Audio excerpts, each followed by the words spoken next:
آمين وانصرهم على عدوك وعدوهم الصهاينة المعتدين آمين واحفظ المسجد الأقصى يا قوي يا عزيز. آمین. دو میں نماز جمعہ کی ادائیگی کریں گے. سیم اسی طرح سے پیچھے بھی ہر طرف لوگ آپ کو دکھائی دے رہے ہیں. یہ دیکھیں نماز کے لیے یہ جتنے بھی لوگ آپ دیکھ رہے ہیں سب میری طرح دیر سے آنے کی وجہ سے اب باہر مرکزیہ میں ہوٹلز میں اور جتنی بھی پارکنگ ہے ان ایریاز میں نماز جمعہ کی ادائیگی کریں گے.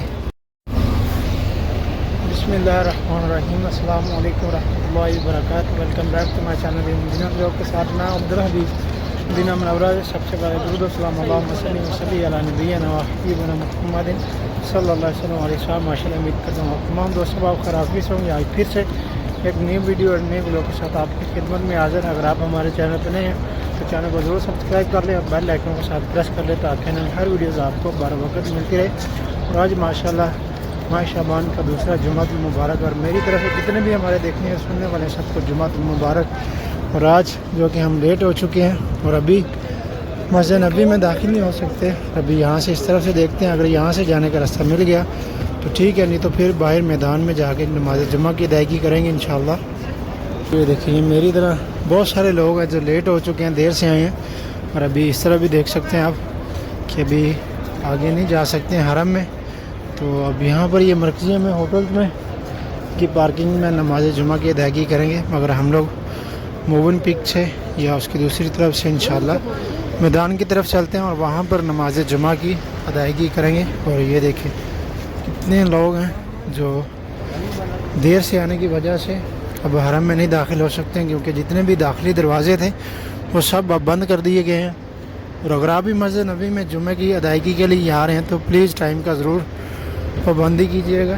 اور جس طرح سے آپ 10 بجے 10 بجے تک اگر آپ مسجد نبی میں پہنچ جائیں گے تو آپ حرم کے سین میں اندر یا برآمدے میں کہیں پہ بھی ماشاءاللہ چھتریوں پہ آپ کو نماز جمعہ کی ادائیگی کے لیے جگہ مل جائے گی. اور یہ دیکھ سکتے ہیں ابھی یہ سب بند کر دیے گئی ہیں. اور ابھی میں جاؤں گا یہاں سے سامنے موون پک ہے اس کے ساتھ سے انشاءاللہ پھر میدان کی طرف اور وہاں پر نماز جمعہ کی ادائیگی کریں گے انشاءاللہ. جتنے بھی لوگ آپ دیکھ رہے ہیں سب میری طرح دیر سے آنے کی وجہ سے اب باہر مرکزیہ میں ہوٹلز میں اور جتنی بھی پارکنگ ہے ان ایریاز میں نماز جمعہ کی ادائیگی کریں گے. اور ابھی ہم لوگ چلتے ہیں انشاءاللہ میدان کی طرف موون پک کی دوسری طرف سے. ماشاءاللہ اذان بھی شروع ہو چکی ہے جی. یہ دیکھیں بہت سارے لوگ ہیں ادھر باہر برآمدوں میں نماز جمعہ کی ادائیگی کریں گے. سیم اسی طرح سے پیچھے بھی ہر طرف لوگ آپ کو دکھائی دے رہے ہیں. یہ دیکھیں نماز کے لیے نئی نماز ساتھ لے کے آئے ہیں اور کچھ لوگ ایسی زمین پہ. یہ دیکھیں ابھی ہم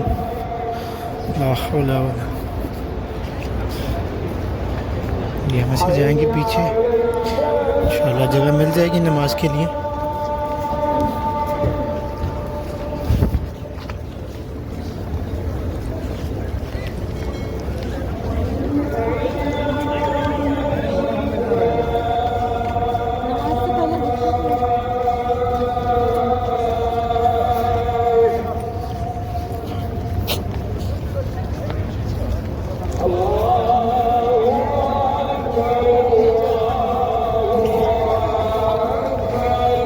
اللہ اکبر اللہ اکبر.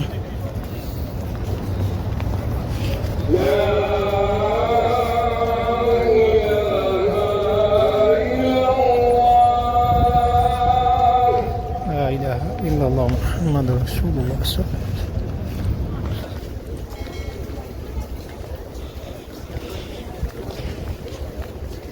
نماز جمعہ کی اذان ہو چکی ہے.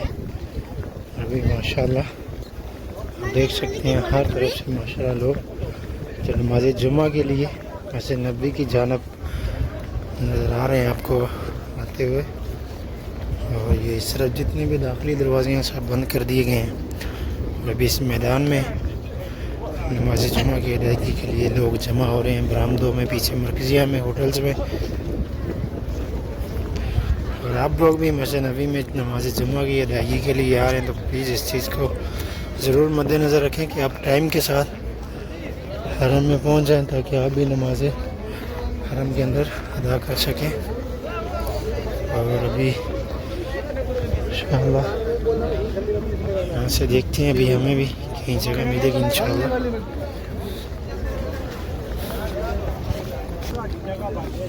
और अभी ये देखें यहाँ पर बहुत सारी जगह हैं, यहाँ पर नमाज जुमा की अदायगी के लिए आपको समय पे खाली मिल सकती हैं। ये देखिए सामने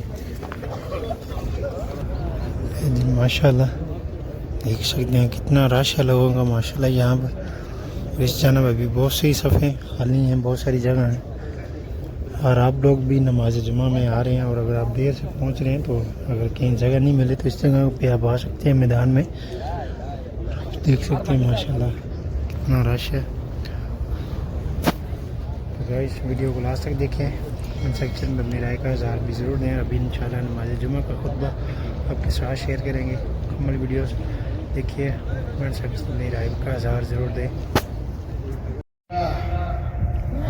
अल्हम्दुलिल्लाहिल्लज़ी जअल हयातल मुस्लिमी कुल्लहा इबादा وأسبغ عليه نعمه وأسبغ عليه نعمة الإيمان وفتح له أبواب هداية.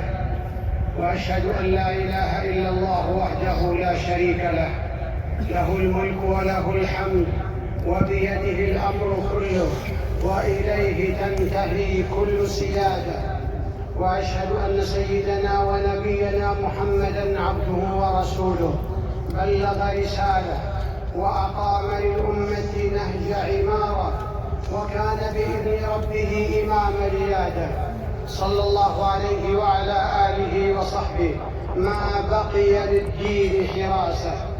أما بعد فأوصيكم ونفسي بتقوى الله التي بها صلاح القلوب واستقامة الأعمال ونجاة العباد.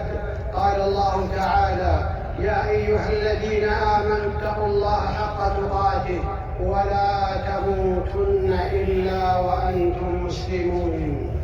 الوظيفة عمل دؤوب يقضي الموظف في رحابها ردحا من عمره، يغدو إليها كل يوم ويروح منها كل مساء، وقد تتحول مع مرور الزمن إلى عادة رتيبة يتسلل إليها الملل أحيانا ويخالطها التراخي أحيانا أخرى.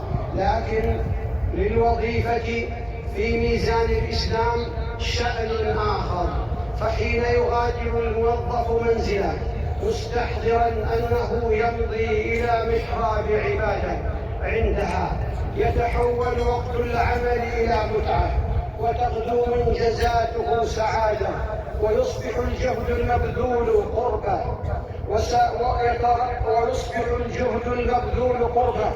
وساعاته رصيد أجر، وبالإتقان يترقى في مدارج العبودية فينشرح صدره وتتقد همته ويبذل أفضل ما لديه، ويجد في قضاء حوائج الناس لذة لا عناء فيها، لأنه يعمل لله قبل أن يعمل للناس. ومن راقب الله في عمله سما أثره وبورك له في مسعاه.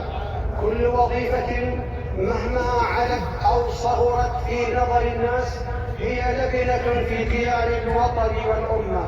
الداعية في محرابه، والمعلم في صفه، والطبيب في عيادته، والمهندس في عمرانه، ورجل الأمن في موقعه، والإداري في إدارته. كل هؤلاء وغيرهم يحملون دورا ويؤدون رسالة بهم يتقدم المجتمع وتنمو التنمية ويقوى البنيان وتستقر الحياة. الوظيفة ليست عقدا إداريا ينتهي بحضور الجسد وانصراف الوقت، بل هي ميثاق أمانة وتكليف مسؤولية يسأل عنها صاحبها يوم القيامة. فوقت الدوام أمانة، وساعاته أمانة، ومعاملات الناس أمانة، وأسرارهم أمانة، وحاجاتهم أمانة. ومن استشعر جلال هذه الأمانة وعظم هذه المسؤولية لم يعطل مصالح الناس، ولم يماطل في خدمتهم، ولم يؤخر إنجاز أعمالهم بلا حق، بل يدفعه ضميره الحي ومراقبته لله إلى أداء مهمته بصدق وإعطاء كل ذي حق حقه. الوظيفة في حقيقتها خدمة للناس، وهذا شرف عظيم، بل هو من أحب الأعمال إلى الله، كما قال النبي صلى الله عليه وسلم: أحب الناس إلى الله أنفعهم للناس. رواه الطبراني والبيهقي. ويعظم الأجر ويثقل الميزان حين يكون الإنسان في موضع نفع يتجاوز ذاته إلى ميدان فسيح. فالمعلم وهو يعلم النشء يبني أجيالا، والمهندس وهو يطور العمران يسهل الحياة، والطبيب وهو يداوي الجراح يحيي الأمل ويخفف الألم، والإداري حين ييسر شؤون الناس يرفع عنهم عناء، ورجل الأمن في موقعه يصون وطنا ويحرس أمة. كل لحظة تعين فيها إنسانا، وكل جهد تبذله في قضاء حوائج الناس هو عبادة خفية تكتب لك في صحائف أعمالك وترفع لك في ميزان الآخرة. وهناك لا يضيع معروف ولا يخفى جهد ولا ينسى إحسان.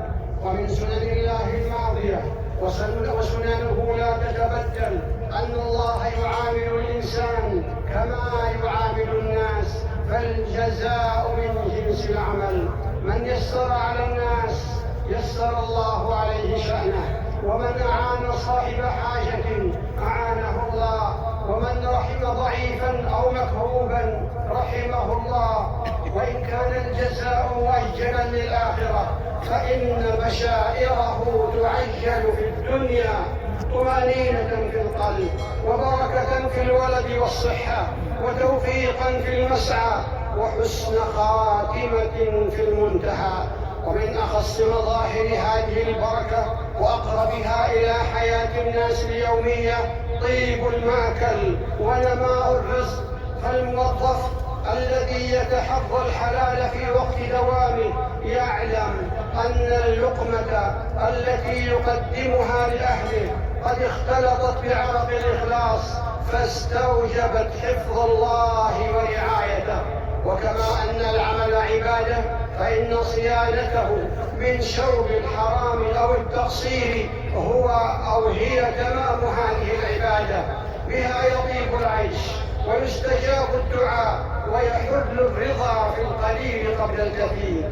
وفي المقابل من شق على الناس بتعطيل معاملاتهم أو قسى عليهم في إجراءاتهم شق الله عليه، فهذه سنة الله وسننه لا تجامل أحدا. وقد دعا النبي صلى الله عليه وسلم فقال: اللهم من ولي من أمر أمتي شيئا فشق عليهم فاشقق عليه، ومن ولي من أمر أمتي شيئا فرفق بهم فارفق به.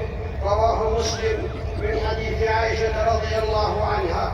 وحين يستشعر الموظف أنه في عبادة يتحلى بالصبر الجميل ويتسع صدره لحاجات الناس، متخلقا بالرفق الذي يجمل العمل ويصلحه، وهو بشاشة في الوجه وكلمة طيبة وحسن استماع وتيسير إجراء ومراعاة لأحوال الكبير والمحتاج ومن ضاق به الحال.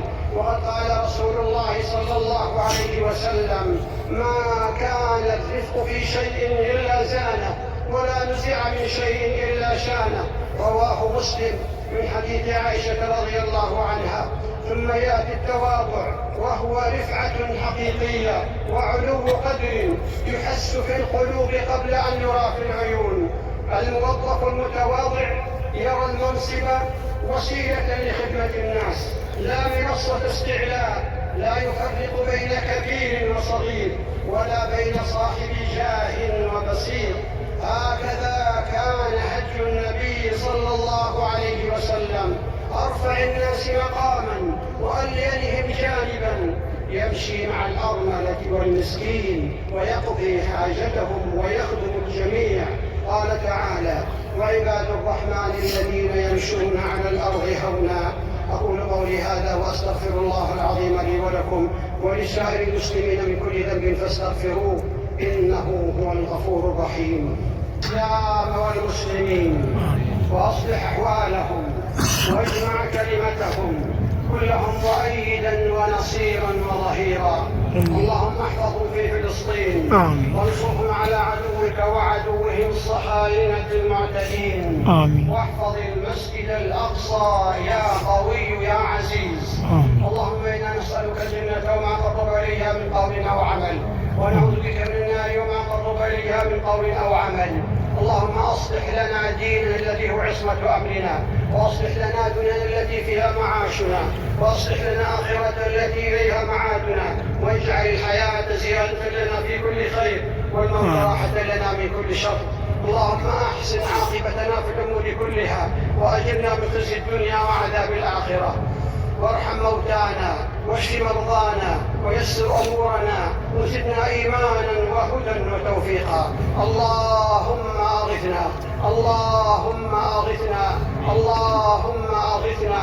اللهم سقيا رحمه لا سقيا عذاب ولا بلاء ولا هدم ولا غرق. اللهم تحيي به البلاد وتغيث به العباد وتجعله بلاغا للحاضر والباد. اللهم وفق إمامنا وولي أمرنا خادم الحرمين الشريفين لما تحب وترضى، وفقه وولي عهده لما فيه الخير ونفع الإسلام والمسلمين يا رب العالمين. ربنا ظلمنا أنفسنا وإن لم تغفر لنا وترحمنا لنكونن من الخاسرين.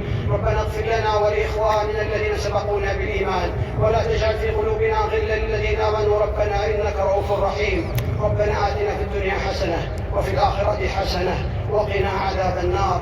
إن الله يأمر بالعدل والإحسان وإيتاء القربى وينهى عن الفحشاء والمنكر والبغي يعظكم لعلكم تذكرون. فاذكروا الله يذكركم واشكروه على نعمه يزدكم ولذكر الله أكبر والله يعلم ما تصنعون.